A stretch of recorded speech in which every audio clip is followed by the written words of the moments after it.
स्वागत है आप सभी का हमारी इस नई डॉक्यूमेंट्री वीडियो में। दोस्तों, राजनीति की दुनिया में कहानियां कभी सीधी नहीं होती। यहां हर मोड़ पर एक नया किरदार, एक नया दावा और एक नई सच्चाई सामने आती है। आज की कहानी भी कुछ ऐसी ही है, एक ऐसे नेता की जिसने सियासत के गलियारों में लंबा सफर तय किया, लेकिन फिर एक ऐसा कदम उठाया जिसने पूरे बंगाल की राजनीति में हलचल मचा दी। ये कहानी है एक ऐसे नेता की जो कभी टीएमसी का विधायक रहा। सत्ता के करीब रहकर उसने राजनीति को बहुत करीब से समझा, उसके हर रंग को देखा। लेकिन समय बदला, हालात बदले और एक दिन उसने एक बड़ा फैसला लिया, अपनी खुद की पार्टी बनाने का फैसला। ये सिर्फ एक राजनीतिक कदम नहीं था, बल्कि एक नई पहचान बनाने की कोशिश थी। लेकिन असली विवाद तब शुरू हुआ जब इस नेता ने एक ऐसा ऐलान किया जिसने पूरे देश का ध्यान अपनी ओर खींच लिया। उसने बंगाल में बाबरी मस्जिद नाम से एक मस्जिद बनाने की घोषणा कर दी। एक ऐसा नाम जो पहले से ही देश की राजनीति और इतिहास में गहराई से जुड़ा हुआ है।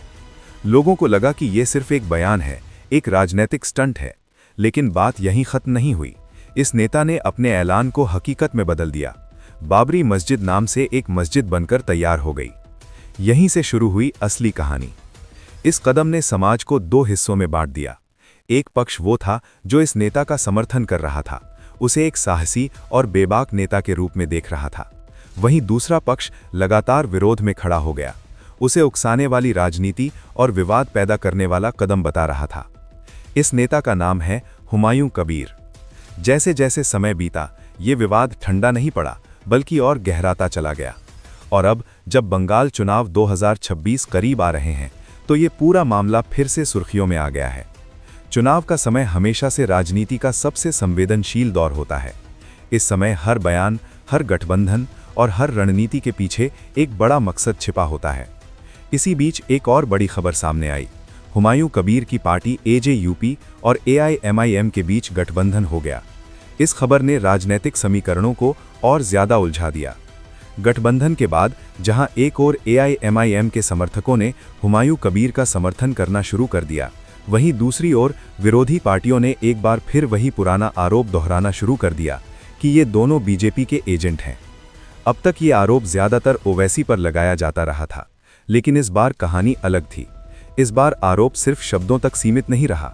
एक वीडियो सामने आया, एक वायरल वीडियो। इस वीडियो में हुमायूं कबीर कथित तौर पर बीजेपी से 1000 करोड़ रुपए की डील की बात करते नजर आए। दावा किया गया कि ये डील बंगाल में ममता बनर्जी को हराने के लिए की गई थी। जैसे ही ये वीडियो सामने आया, राजनीतिक माहौल में आग लग गई।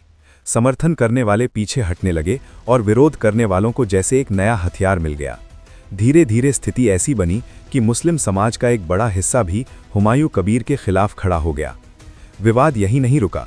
बताया गया कि एआईएमआईएम के अध्यक्ष ओवैसी ने भी इस पूरे विवाद के बाद हुमायूं कबीर से अपना गठबंधन तोड़ लिया। इससे ये मामला और भी गंभीर हो गया।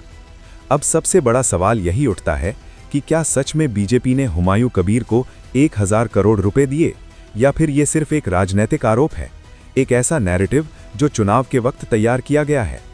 इस सवाल का जवाब आसान नहीं है।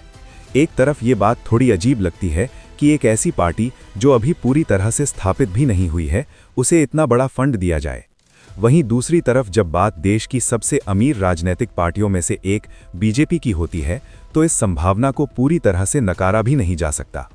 राजनीति में जीत ही सबसे बड़ा लक्ष्य होती है, और जब जीत की बात आती है तो कई बार पार्टियां उन रास्तों पर भी चल पड़ती हैं जिनकी कल्पना आम लोग नहीं कर सकते। तो क्या ये सब एक सोची समझी रणनीति है, या फिर ये सिर्फ आरोपों और अफवाहों का खेल है? सच क्या है, ये तो वक्त ही बताएगा।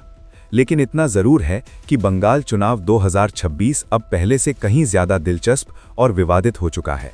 और इस पूरी कहानी में कौन सच बोल रहा है और कौन खेल खेल रहा है, ये समझना आसान नहीं है। आप क्या सोचते हैं? अपनी राय हमें कमेंट में जरूर बताएं।